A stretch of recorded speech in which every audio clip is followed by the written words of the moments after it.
তো hello guys, আমি বিরাজ। তো আজ আমি ট্রেনে যাচ্ছি শিলচর।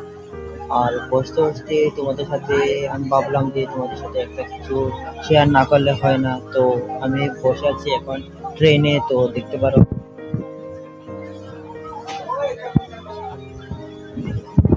তো আমি ট্রেনে এখন বসে আছি শিলচর, বেশি দূর না, চলে এসেছে।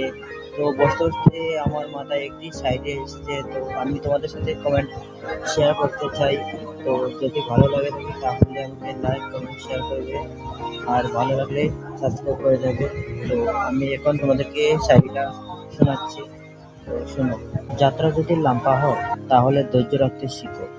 প্রতিটা স্টেশনে কিন্তু তোমার গন্তব্য নয়। সময় যখন ঠিক আসবে তোমার ট্রেন ঠিক নিজে থেকেই পথ খুঁজে নেবে। তো গাইস, আমার এই শায়রিটা কেমন লাগলো তোমরা প্লিজ কমেন্টে জানাইও।